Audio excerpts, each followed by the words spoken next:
Picture சினிமாவில் இந்த வீடியோவில் நம்ம நிமிஷம் வந்து பார்க்க போகிற முடியும் பார்த்தீங்கன்னா பிக் பாஸ் அல்டிமேட்டோட இன்னையோட 3 ப்ரோமோவும் டக்குன்னு வந்து ரிலீஸ் பண்ணிட்டாங்க. ஸோ 3 ப்ரோமோலையும் வந்து பார்த்தீங்கன்னா 2 ப்ரோமோவில் வந்து full and full dance performance contestants வந்து அப்படியே ஸ்டேஜுக்கு வர மாதிரியான ஒரு மொமெண்ட்ஸாக வந்து காட்டுறாங்க. ஸோ நேற்று அந்த ப்ரோமோவில் பார்த்ததோட இன்றைக்கி நிறைய கண்டஸ்டன்ஸ் சுஜாவருணி ஸ்னேகன் இவங்க எல்லாரையும் வந்து காட்டுறது, வனிதா அவர்கள் இவங்க எல்லாரையும் காட்டுறது வந்து பார்க்க முடிஞ்சுது.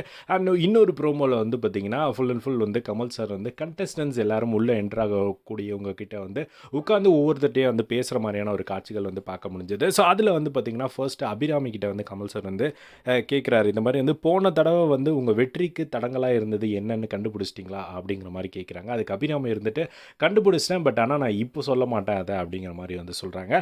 அதுக்கப்புறமா வனிதா வந்து பார்த்திங்கன்னா பிக் பாஸ் வந்து என்னோட லைஃப்பை உண்மையிலே வந்து பயங்கரமாக சேஞ்ச் பண்ணிடுச்சு அப்படிங்கிற மாதிரி ரொம்ப பெருமையாக சொல்கிறத பார்க்க முடிஞ்சுது. அதுக்கப்புறம் பாலாஜி வந்து பார்த்திங்கன்னா பாலாஜி கிட்ட வந்து கமல் சார் வந்து சொல்கிறாரு, இந்த முறை எப்படி போன டைம் வந்து கோவம் தாபம் அப்படி இருந்தது, ஸோ இந்த முறை எப்படி அப்படின்ற மாதிரி கேட்குறாங்க. அதுக்கு வந்து பாலாஜி முருகதாஸ் இருந்துட்டு தெரியல சார் அப்படிங்கிற மாதிரி சிரிச்சுட்டே சொல்கிறாரு. அதுக்கப்புறமா வந்து பார்த்திங்கன்னா தாடி பாலாஜி அவர்கள் ஸோ இந்த முறை ஃபுல் அண்ட் ஃபுல் வந்து பயங்கர என்டர்டைன்மெண்ட்டாக நான் இருக்க போகிறேன் அப்படிங்கிற மாதிரி வந்து சொல்கிறாரு. ஸோ அது எந்த அளவுக்கு ஒர்க் அவுட் ஆகும் அப்படிங்கிறத வெயிட் பண்ணி வந்து பார்ப்போம். அதுக்கப்புறம் ஸ்னேகன் அவர்கள் வந்து நான் சில தவறுகள் பண்ணியிருக்கேன் அப்படிங்கிற மாதிரி வந்து அந்த ப்ரோமோவில் சொல்கிறாரு கமல் சார் கிட்ட. அதுக்கப்புறம் அனிதா வந்து ரொம்ப கான்ஃபிடென்ட்டாக பேசுகிறத பார்க்க முடிஞ்சுது. எனக்கு வந்து நம்பிக்கை இருக்குது, பயங்கர ஒரு ஸ்ட்ராங்கான ஒரு பிளேயராக நான் ஒரு வெற்றியாளராக தான் நான் என்னை உணர்றேன் அப்படிங்கிற மாதிரி வந்து பயங்கர கான்ஃபிடென்ஸாக பேசுகிறத பார்க்க முடிஞ்சுது.